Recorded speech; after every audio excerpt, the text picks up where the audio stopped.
palavra evangélica adverte que se deve ser indulgente para com as faltas alheias e severo em relação às próprias. Somente com uma atitude vigilante e austera no dia a dia, o homem consegue a autorrealização. Compreendendo que a existência carnal é uma experiência iluminativa, é muito natural que diversas aprendizagens ocorram através de insucessos que se transformam em êxitos após repetidas, face aos processos que engendram. A tolerância, desse modo, para com as faltas alheias não pode ser descartada no clima de convivência humana e social. Sem que te acomodes à própria fraqueza, usa também de indulgência para contigo.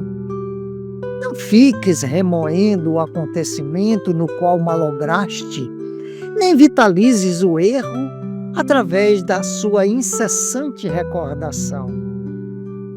Descobrindo-te em gravame, reconsidera a situação, examinando com serenidade o que aconteceu e regulariza a ocorrência. És discípulo da vida em constante crescimento. Cada degrau conquistado se torna patamar para novo logro. Se te contentas estacionando, perdes oportunidades excelentes de libertação. Se te deprimes e te amarguras porque erraste, igualmente atrasas a marcha.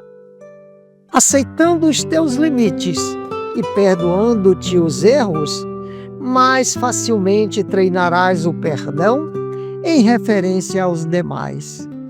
Quando acertes, avança, eliminando receios. Quando erres, perdoa-te e arrebenta as algemas com a retaguarda, prosseguindo. O homem que ama, a si mesmo se ama, tolerando-se e estimulando-se a novos e constantes cometimentos, cada vez mais amplos e audaciosos no bem.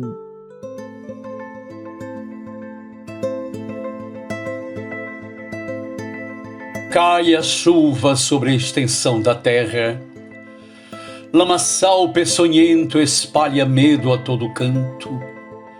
Corações aturdidos em meio a sentidos prantos, deixam-se quedar ante os seus próprios gritos. A natureza é firme e as cores vibrantes, os desafios difíceis que dela dimanam, sob apupos aflitos os homens difamam soberanas leis em seus versos benditos. É nobre e clara a submissão desses homens, dorindo mergulho nos mares profundos, corpos vazios que a tudo consomem, semente sem jaça em solo fecundo. E se há consciência que revele aos segredos guardados no escuro do ser inconsciente, revele-os à luz da verdade imponente, fale-os da vida engrandecida e austera. Vem do Cristo, mestre da moral e da ética, providentes conselhos aos abismos profundos. O amor é o remédio para os males do mundo, a correta maneira de se viver nesta terra.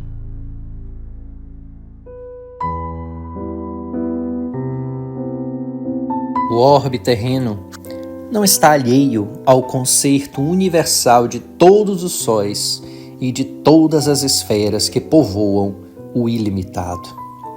Parte integrante da infinita comunidade dos mundos, a Terra conhecerá as alegrias perfeitas da harmonia da vida.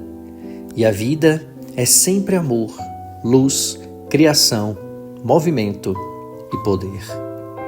Os desvios e os excessos dos homens é que fizeram do vosso planeta a mansão triste das sombras e dos contrastes. Fluidos misteriosos ligam a Deus todas as belezas da sua criação perfeita e inimitável. Os homens terão, portanto, o seu quinhão de felicidade imorredoura quando estiverem integrados na harmonia com o seu Criador. Os sóis mais remotos e mais distantes se unem ao vosso orbe de sombras através de fluidos poderosos e intangíveis. Há uma lei de amor que reúne todas as esferas no seio do éter universal. Como existe essa força ignorada de ordem moral, mantendo a coesão dos membros sociais nas coletividades humanas. A Terra é, pois, componente da sociedade dos mundos.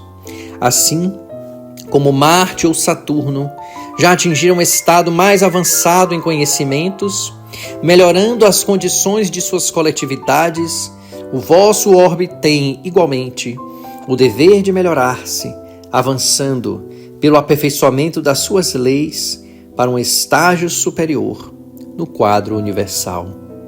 Os homens, portanto, não devem permanecer embevecidos diante das nossas descrições.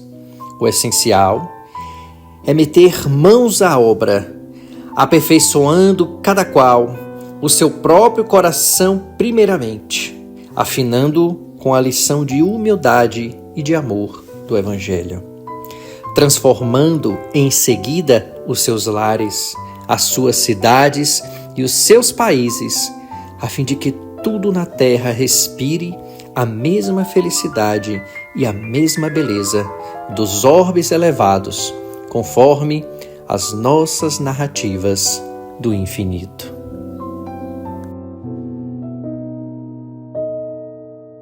Saudações, queridos caminhantes da estrada em busca do sagrado. Alegria imensa estarmos aqui mais uma vez nesse encontro que reúne música, poesia e reflexões acerca da nossa busca por Deus. Leis, costumes, forma de agir nas relações interpessoais são sinais de evolução nas sociedades humanas. Passando de geração em geração, esses padrões estabelecidos vão sendo adaptados na medida em que há avanços em tais sociedades como reflexo do progresso humano dos indivíduos que a constituem. Fundamental, portanto, que consideremos a participação destes na construção e, para tanto, a educação em sentido amplo é agente de grande importância. Para falarmos sobre o desenvolvimento das relações humanas e o progresso da humanidade, em nosso programa falaremos da moral e da ética. Tomada por irmãs siamesas ao ponto de às vezes serem confundidas uma com a outra, os termos moral e ética perpassam os calendários da história, aparecendo em quase todos os períodos e fases do desenvolvimento humano pós-civilidade. O termo ética deriva da palavra grega ethos, que quer dizer caráter. Ela era utilizada para representar os modos de agir de uma pessoa, ou seja, suas ações e comportamentos. Uma variante de ethos é a palavra ethos, que significa costume, e pode ser aplicada em uma sociedade. O termo latino que designa ethos é mores, de onde retiramos a palavra moral. Em termos práticos, a moral é o conjunto de normas e padrões de comportamento de uma determinada civilização, enquanto a ética trata da reflexão acerca desta moral. Trata-se de algo de foro íntimo, não objetivamente declarado, porém percebido em seus efeitos dentro do ciclo de vida da moral, superando-a, posto que, em seu desenvolvimento, a ética pode estar além dos limites morais. Considerando a variedade de culturas, embora a ética garanta nas ações das pessoas a correção moral, muitas vezes uma ação moralmente ética em um ambiente pode não se enquadrar na moral de uma outra sociedade. Ao pensar no comportamento ético, o filósofo Platão compreendia em sua ação o intercâmbio de três agentes presentes em a alma humana: a alma racional, responsável pela busca pelo conhecimento,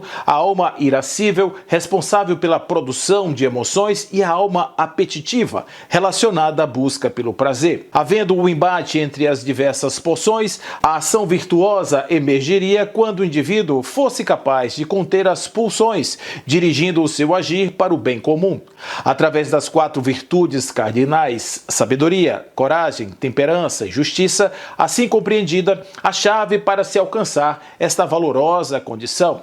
Em Aristóteles, a ética assume papel preponderante no alcance da felicidade, arete, dado que esta não se limitava ao usufruto dos prazeres, mas sim à perfeita adequação do agir com o bem, resultando em um estado de plenitude e paz. Outros filósofos, como Immanuel Kant, também aprofundaram a sonda na ética e na moral.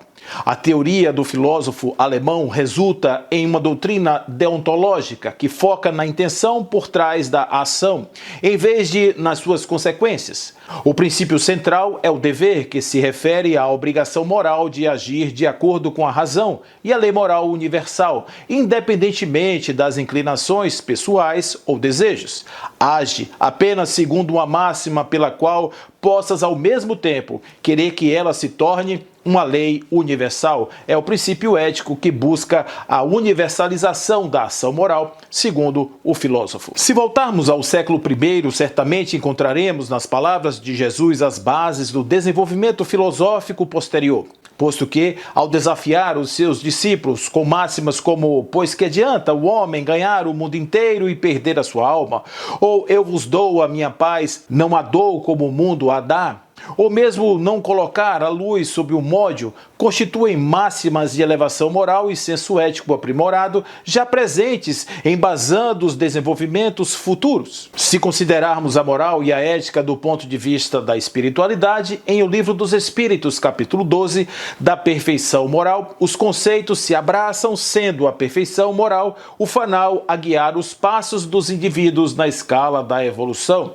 As virtudes denotam o grau evolutivo que o ser alcançou, sendo as mesmas carregadas em seu mérito próprio, porque todas indicam progresso na senda do bem, conforme questão 893. A vontade exerce papel preponderante na aquisição das virtudes, pois, considerando os embates internos na consciência, com esforços mínimos, no dizer dos amigos espirituais, poderiam vencer as más paixões. Contudo, faltam-lhe, no mais das vezes, a vontade. No plano da evolução, a constituição dos seres estabelece que 2 dimensões concorrem para a eclosão dos potenciais adormecidos na alma: o intelecto e a moral.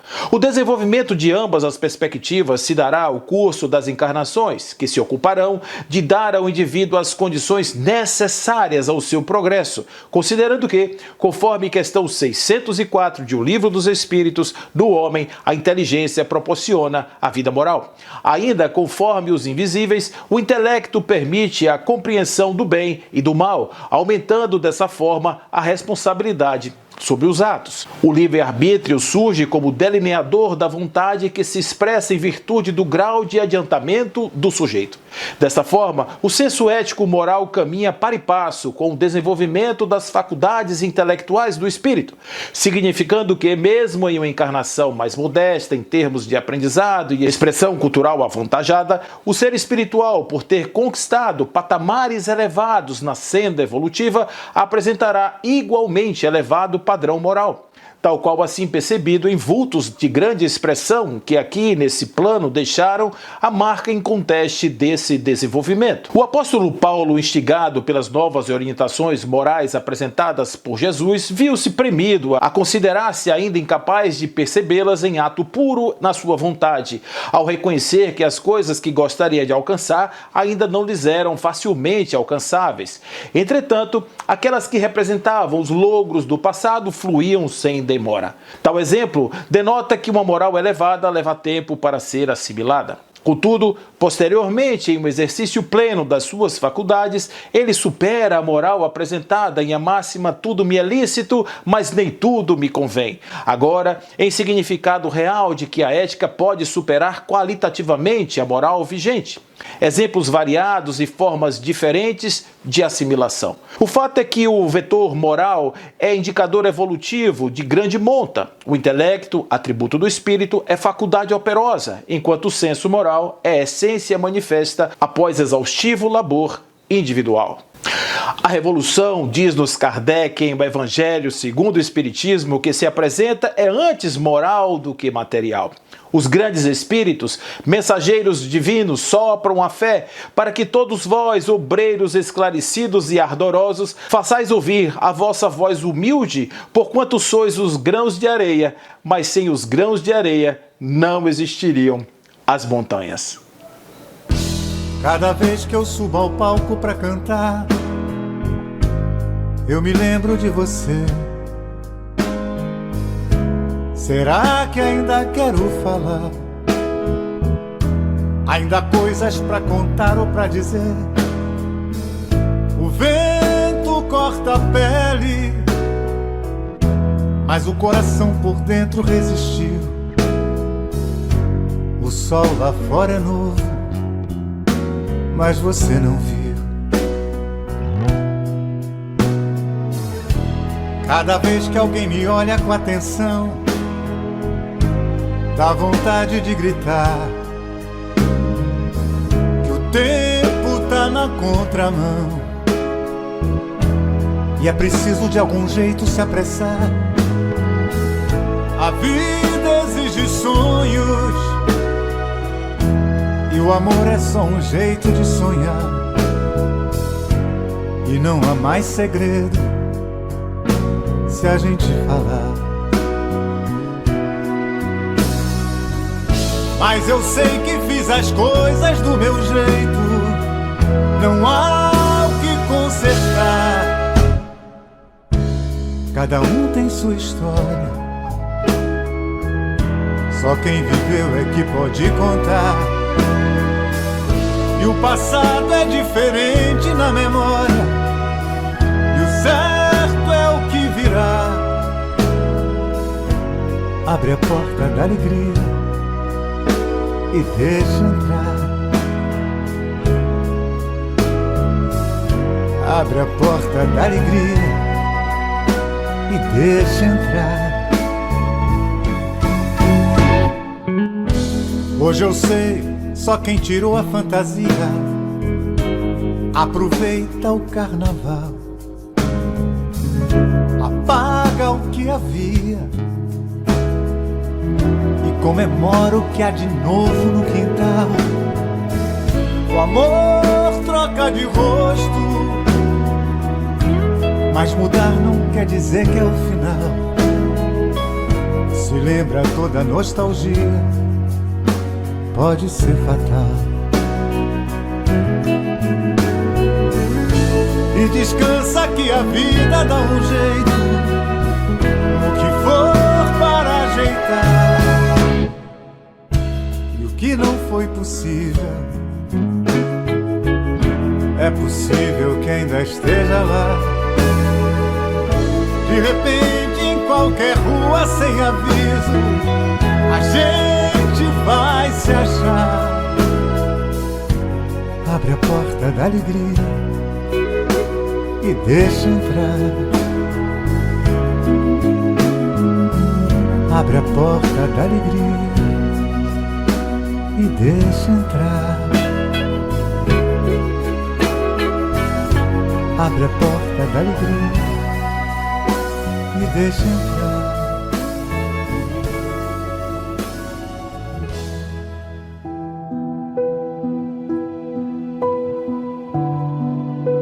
Venham a vós, pobres extraviados, que deslizais numa terra escorregadia, cuja súbita inclinação não espera senão que deis alguns passos para vos precipitardes no abismo. Como bom pai de família, venho vos estender a mão caridosa para vos salvar do perigo. Meu maior desejo é conduzir-vos para a casa paterna e divina, a fim de vos fazer sentir o amor de Deus e do trabalho, pela fé e pela caridade cristã, pela paz e pelos prazeres e doçuras do lar. Como vós, meus caros filhos, conheci alegrias e sofrimentos, e sei todas as dúvidas dos vossos espíritos e as lutas dos vossos corações. é para vos premunir contra vossos defeitos e vos mostrar os escolhos contra os quais podereis vos aniquilar, que serei justo, mas severo. Do alto das esferas celestes que percorro, meu olhar mergulha com alegria em vossas reuniões e é com vivo interesse que acompanho as vossas santas instruções. Mas ao mesmo tempo que minha alma se regozija por um lado, experimenta por outro um desgosto bem amargo quando penetra em vossos corações. E ainda há aí vê tanto apego às coisas terrestres. Para a maioria, o santuário de nossas lições é tido como sala de espetáculo, e esperais sempre de nossa parte alguns fatos maravilhosos. Não estamos encarregados de vos fazer milagres. Nossa missão é trabalhar os vossos corações, abrindo neles grandes sulcos para lançar a mancheias a semente divina. Dedicamo-nos incessantemente a torná-la fecunda, porque sabemos que suas raízes devem atravessar a terra de um a outro polo, cobrindo-lhe toda a superfície. Os frutos que daí saírem serão tão belos, tão suaves e tão grandes que subirão até os céus. Felizes os que tiverem sabido colhê-los para se saciar, porque os espíritos bem-aventurados virão ao seu encontro. Cingirão a sua fronte com a auréola dos eleitos, faloão subir os degraus do trono majestoso do Eterno, e lhe dirão que participe da felicidade incomparável, dos prazeres e das delícias sem fim das falanges celestes.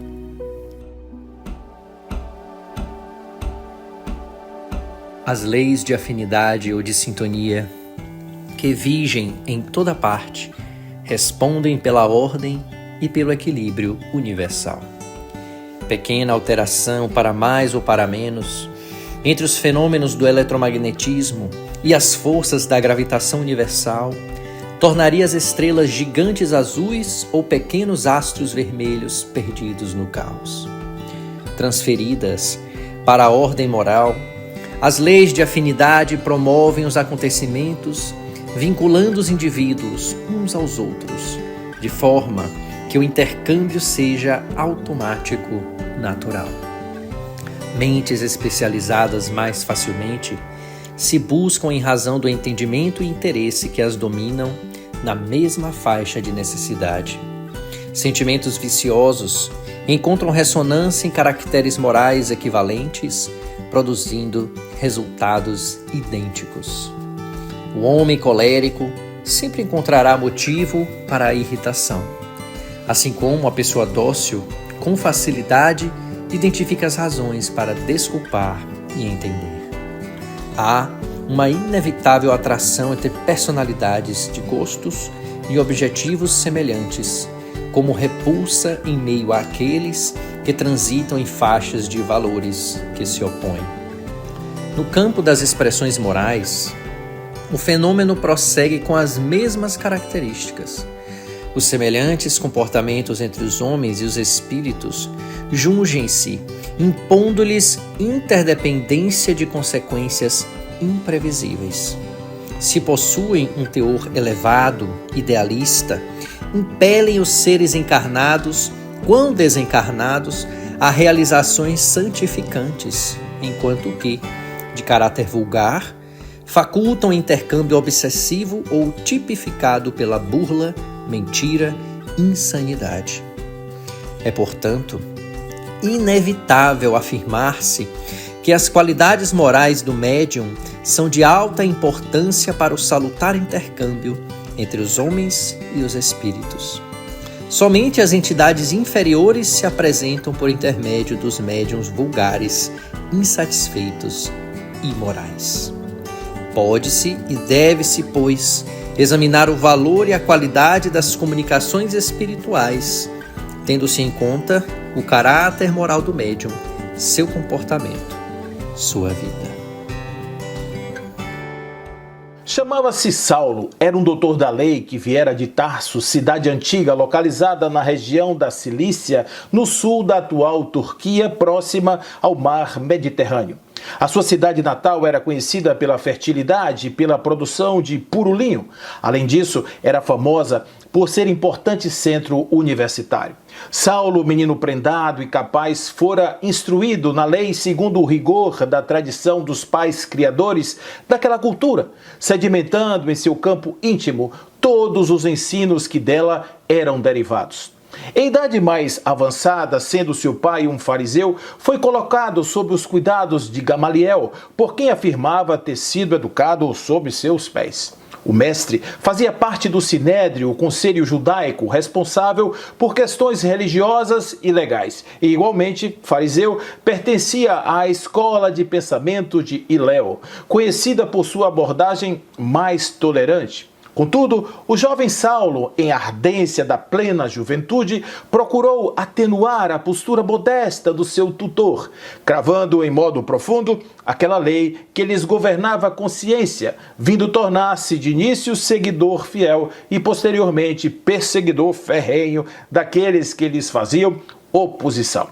Aquele encontro inusitado trouxera-lhe uma impressão diferente. Já havia ouvido falar do tal Rabino Galileu e a incredulidade em relação ao fascínio provocado por ele em aquela turba ignara que tanto o incomodava. Aparentemente, mesmo à distância, podia comparar o modelo mental que elaborara sobre aquele que estava causando tumulto em meio ao povo, tomando inicialmente por um maltrapilho de péssima aparência.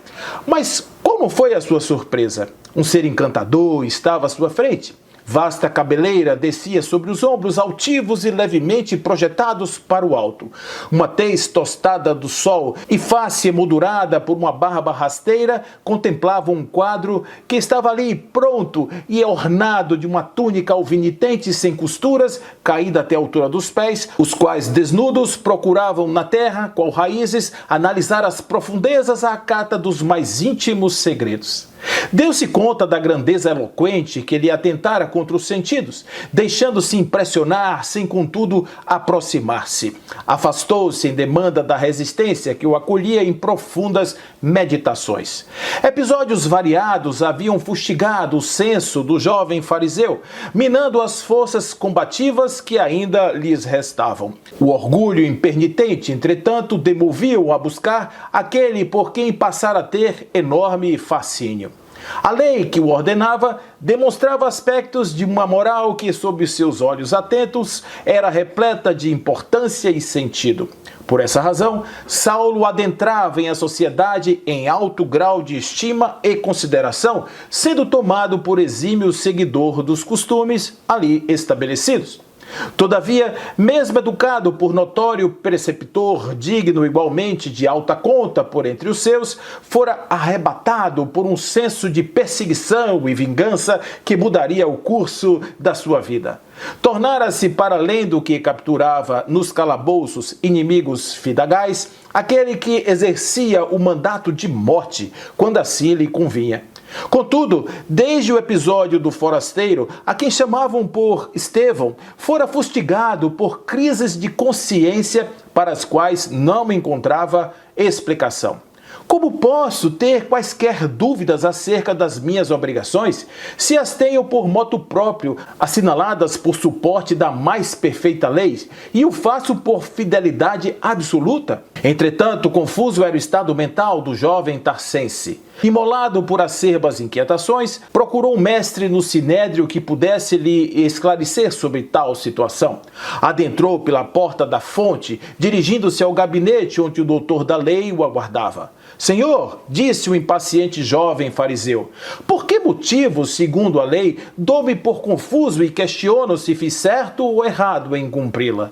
O senhor, que aparentava assim uns 60 anos de idade, impassível e discreto, observou a angústia estampada na face do jovem e asseverou: por que motivos hesitas? Há, por algum acaso, razões outras para duvidar dos assuntos que são matéria da nossa fé? Ali estava armado o circo para aprisionar a incauta presa. O jovem Saulo, compreendendo que sairia dali sob os auspícios de severas críticas e admoestações maiores, reduziu o tamanho do problema, dando-se por satisfeito por meia dúzia de palavras proferidas por seu consultor, sem contudo liberar-se do que o aturdia.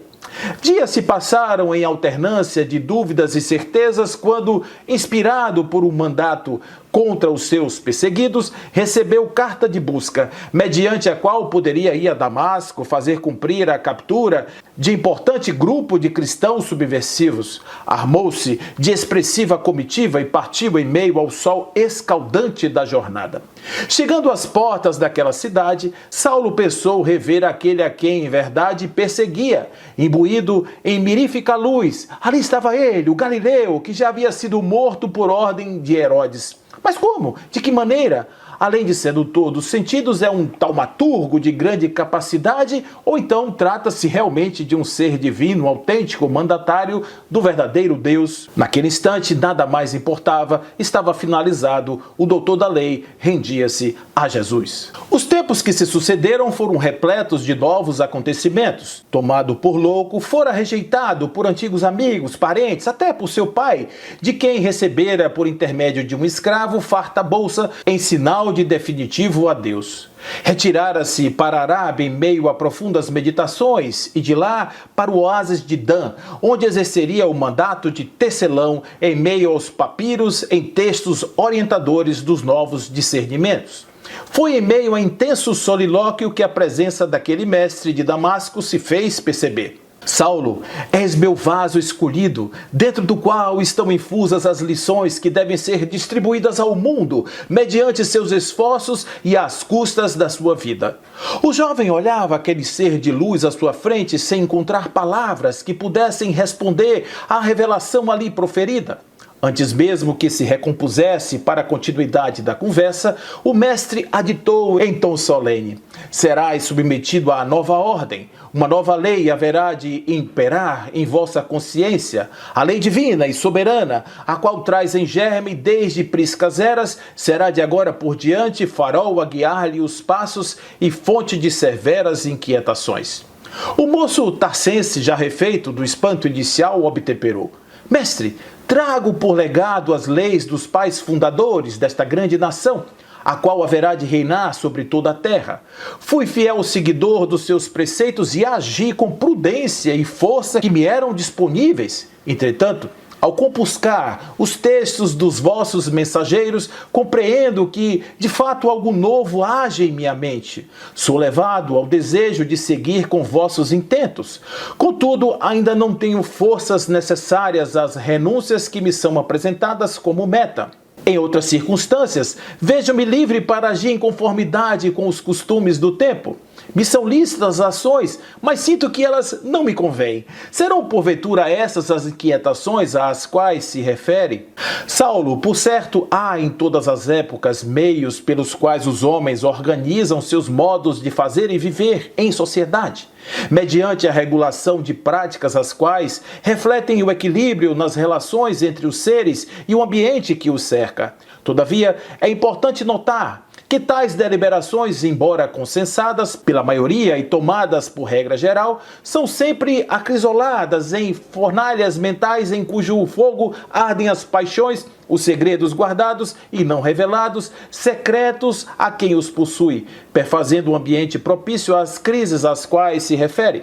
Contudo, igualmente, supondo as humanas leis aos códigos divinos, a elas superiores, cujo conflito é consequência natural.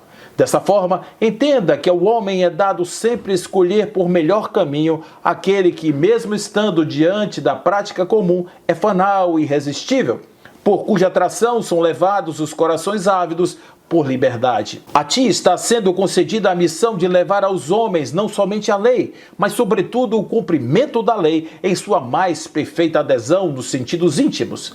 Para tanto, deves resistir e perseverar ante os aguilhões e, assim sendo, demonstrar a grandeza que se obtém ao entregar-se ao mandato divino e soberano, sobrepujando os modelos humanos, eivados de sentidos, guerras e sofrimentos. Liberte-se das amarras do tempo e da escravidão escravidão dos sentidos e mude a face do planeta, permitindo às almas caminharem para a luz sob os auspícios do vosso exemplo. Saulo deixou o tear em que se ocupava e saiu em demanda de Jerusalém, onde doravante dar-se-ia como vaso escolhido a derramar a elevação moral do Cristo em as mentes aprisionadas dos homens, permitindo a cada um aceitar em seus corações os perfeitos mandatos de Deus.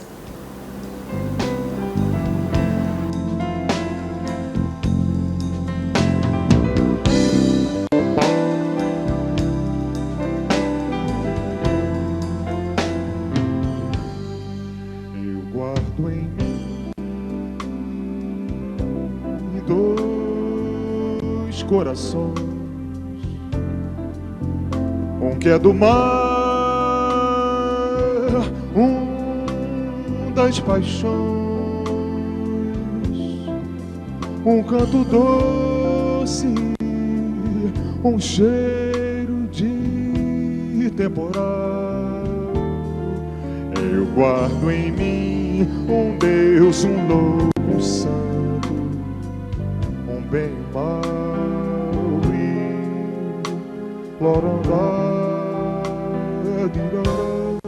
Eu guardo em mim tantas canções, de tanto mar, tantas manhãs, encanto doce, um cheiro vendaval. Guardo em mim o Deus, o louco santo, o bem e o mal.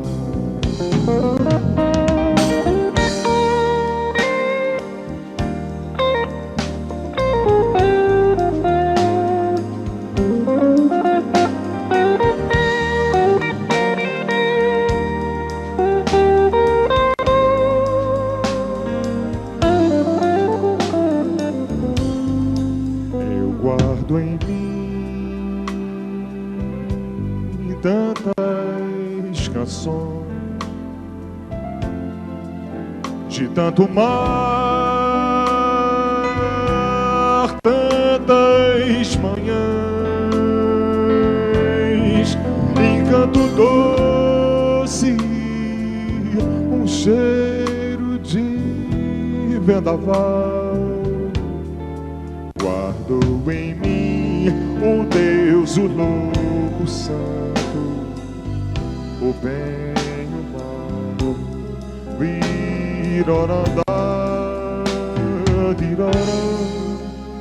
O bem e o mal.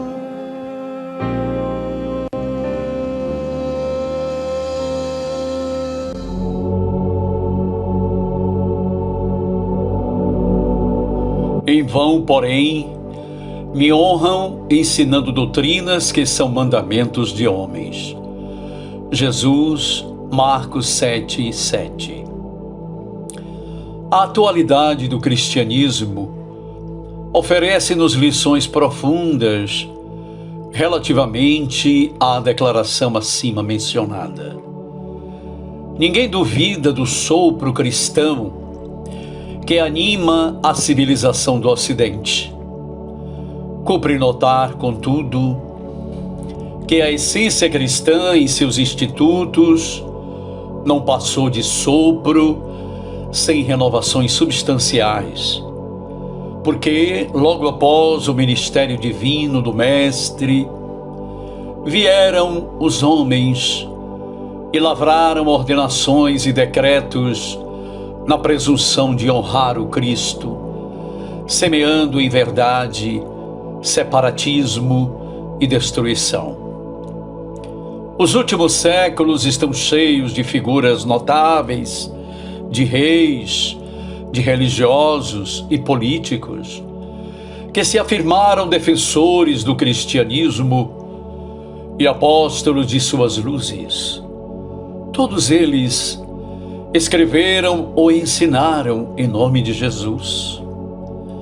Os príncipes expediram mandamentos famosos. Os clérigos publicaram bulas e compêndios. Os administradores organizaram leis célebres.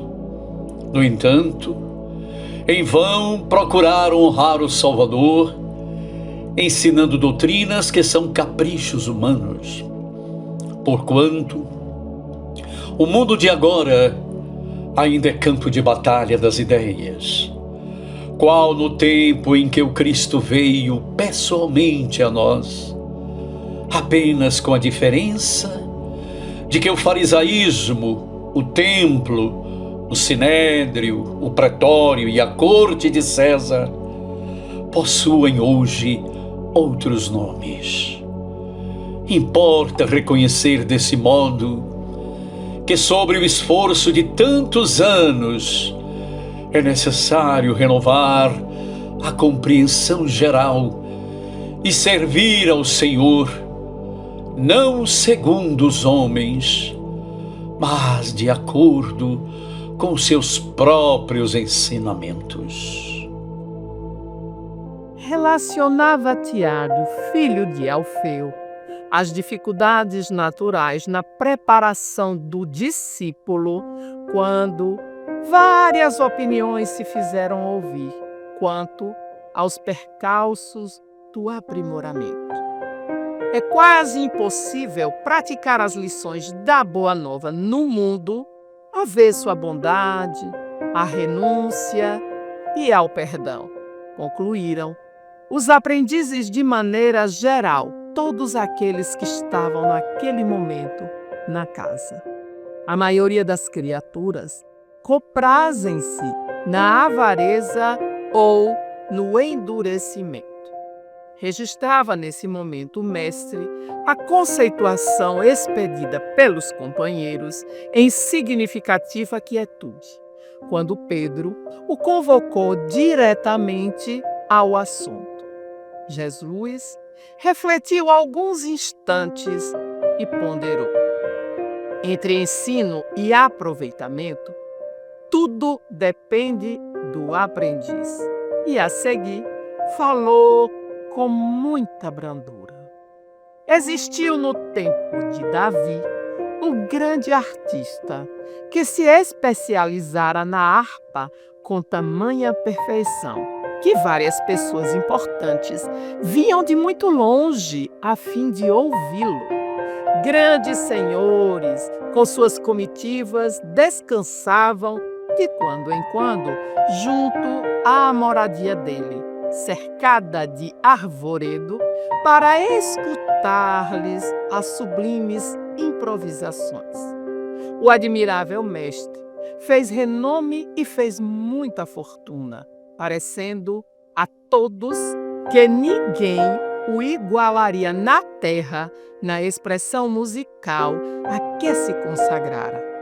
Em seus saraus e exibições, possuía em seu serviço pessoal um escravo aparentemente inábil e atoleimado, que servia água, doce e frutas aos convivas e que jamais conversava, fixando toda a atenção no instrumento divino, como se tivesse fascinado pelas mãos que o tangiam.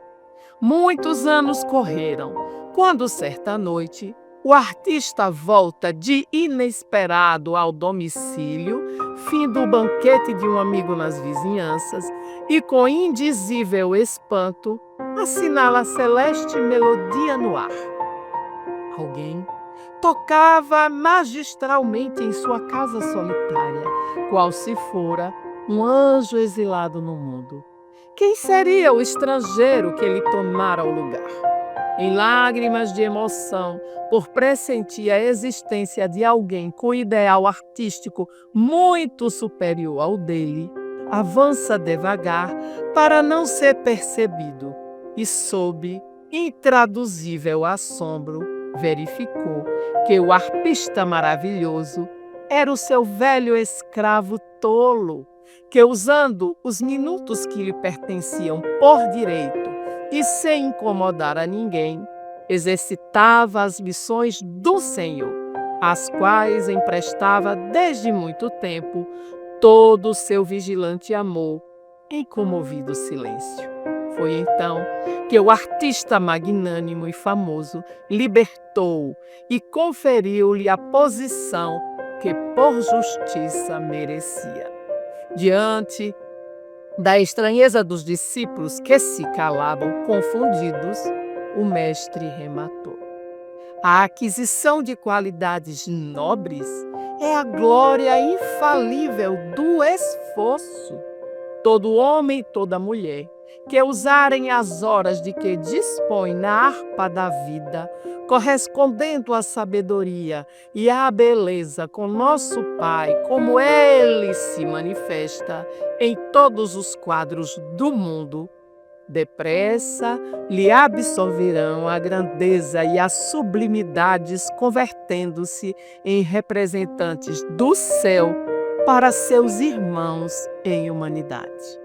Quando a criatura, porém, somente trabalha na cota de tempo que lhe é paga pelas mordomias da terra, sem qualquer aproveitamento das largas concessões de horas que a divina bondade lhe concede no corpo, nada mais receberá além da remuneração transitória do mundo.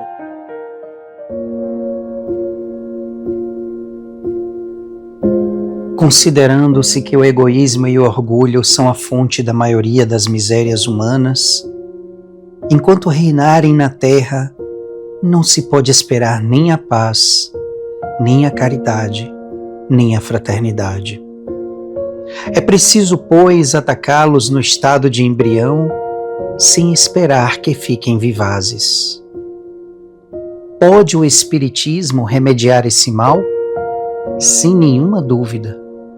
E não vacilamos em dizer que é um único bastante poderoso para o fazer cessar, a saber, por um novo ponto de vista sob o qual faz encarar a missão e a responsabilidade dos pais, fazendo conhecer a fonte das qualidades inatas, boas ou más, mostrando a ação que se pode exercer sobre os espíritos encarnados e desencarnados, dando a fé inabalável que sanciona os deveres.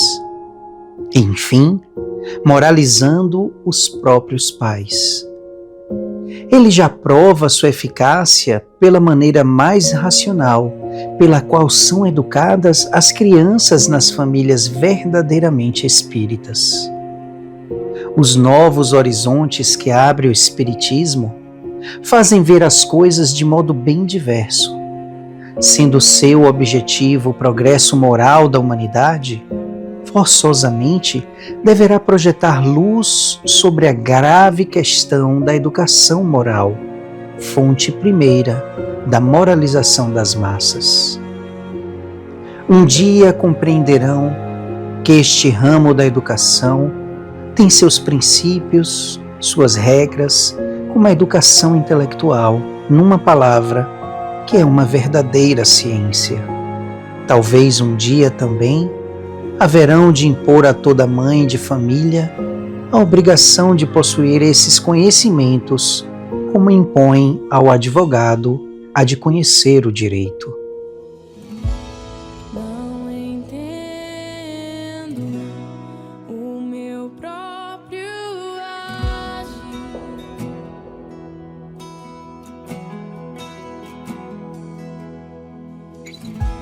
Sinto a graça, o que seria de mim, Deus? Pois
A força do Espiritismo tem duas causas preponderantes. A primeira é tornar felizes os que o conhecem, o compreendem e o praticam. Ora, como há pessoas infelizes, ele recruta um exército inumerável entre os que sofrem. Querem lhe tirar esse elemento de propagação? Que tornem os homens de tal modo felizes moral e materialmente, que nada mais tenham a desejar nem neste nem no outro mundo.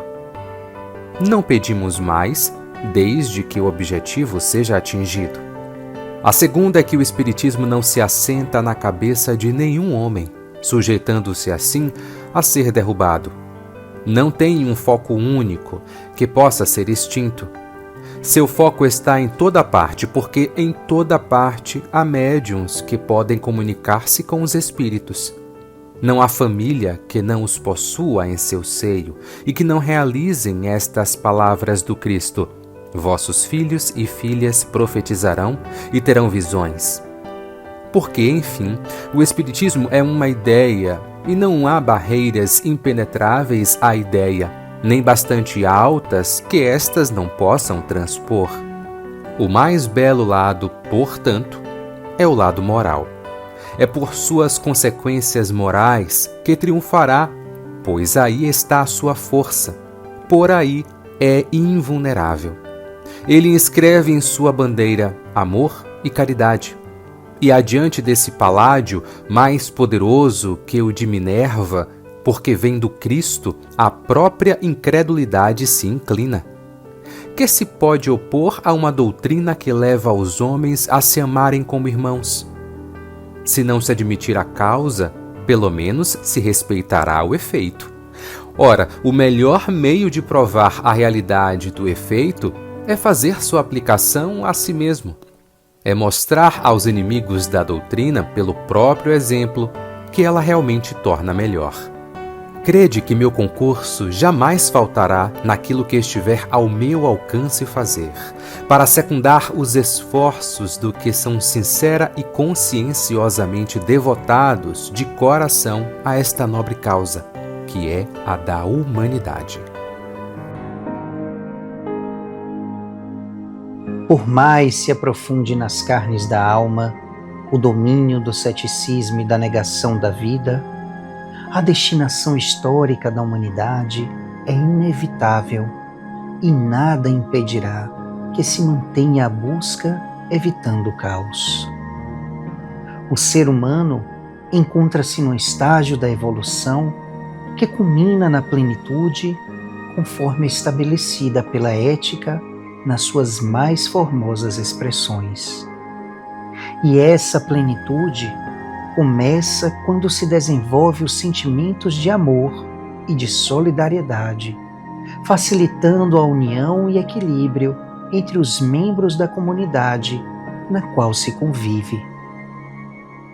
Banha-te, pois, na água lustral da Boa Nova de Jesus Cristo, que veio ter conosco a fim de que pudéssemos experimentar desde logo as delícias do seu reino, motivando-nos a conquistá-lo mediante a nossa integração no espírito imbatível da solidariedade. Havendo demonstrado que o verdadeiro triunfo difere das formulações terrestres vigentes no seu tempo, ensinou-nos temperança, bondade, aceitação, de modo a nos fortalecermos para a vitória final.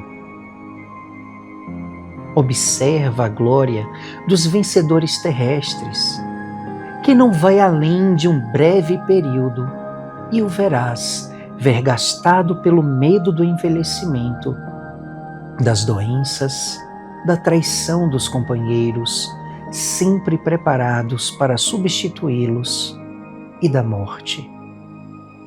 Tudo fazem para permanecer no auge, mas a fatalidade do tempo substitui-os e os atira à solidão, encarcerados nos seus tesouros, que lhes não diminuem as aflições íntimas. Ei-los embriagados de luxúria e de perversões, alcoolizados ou dependentes de substâncias destrutivas, nas quais buscam refúgio para fingir felicidade e poder. Compadece-te deles, os dominadores de ontem, hoje reparando, e cuida-te com saúde moral e mental, nunca desanimando ou temendo esse caldo angustiante que logo passará. A fatalidade é o bem nas suas mais profundas raízes. Contribui para este amanhã, que hoje começa, e faze a tua parte.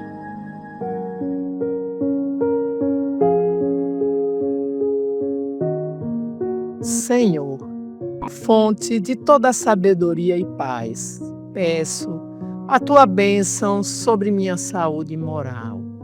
Peço força, discernimento e paz interior. Senhor, peço-te proteção contra influências negativas, tanto externas quanto internas, e por sabedoria para lidar com os desafios da vida. Que a tua luz ilumine minha mente e meu coração, guiando-me para o caminho da retidão e da virtude. Livra-me, ó Pai, das tentações e fortalece-me contra as influências negativas.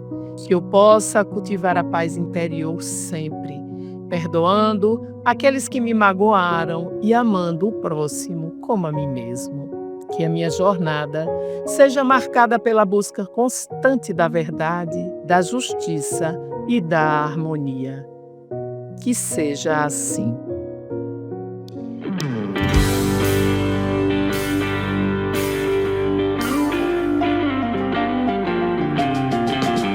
Jesus Cristo me deixou inquieto nas palavras que ele proferiu. Nunca mais eu pude olhar o mundo sem sentir aquilo que Jesus sentiu. Nunca mais eu pude olhar o mundo sem sentir aquilo que Jesus sentiu.